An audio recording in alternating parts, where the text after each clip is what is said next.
Bonjour à tous et à toutes, un nouveau tuto toujours pour concernant les yeux. Alors ce que je vais dire ici pour les yeux d'un chien est tout à fait valable pour les yeux d'un oiseau ou d'un humain. C'est une autre technique pour rajouter un peu de vie dans les yeux. Alors pour ce faire, la première chose qu'on va faire, on va aller créer un calque vide. Et on va prendre l'outil ellipse où j'appuie sur le shift pour avoir un cercle parfait. Je vais dire cet œil-ci pour commencer. Et on vient faire un cercle sur l'œil. Jusque là, pas très compliqué. J'ai dit un cercle. J'ai relâché trop vite mon doigt sur le shift. Voilà. Et une fois qu'on a cet œil-là, on vient dans édition remplir et on va le remplir avec du blanc. La sélection étant toujours active, on va prendre les flèches du clavier et on va remonter un peu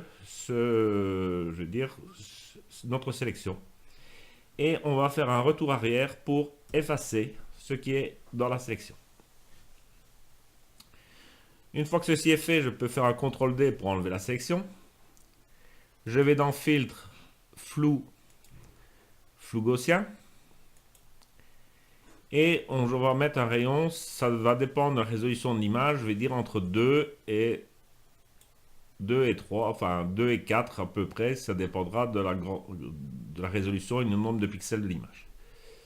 Une fois qu'on a fait ça, on fait OK et on vient passer le calque en incrustation. Donc, voici l'avant, l'après. On peut évidemment bouger l'opacité si on trouve que c'est trop fort.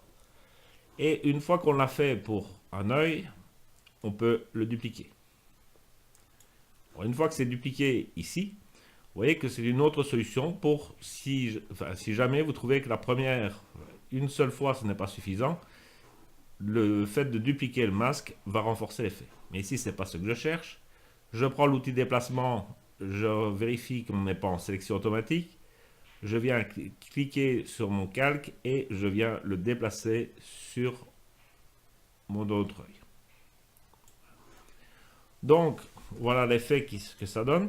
On va le mettre en moins. On va tout mettre ça dans un groupe.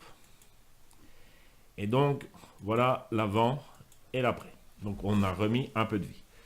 Évidemment, si vous trouvez que c'est trop fort, vous pouvez toujours diminuer, jouer sur l'opacité ici, jusqu'au moment où vous avez soit des deux yeux, ou soit, je vais dire, pour un œil aussi. Donc si on revient dans le groupe et qu'on remodifie chaque calque, vous pouvez modifier l'opacité de chaque œil.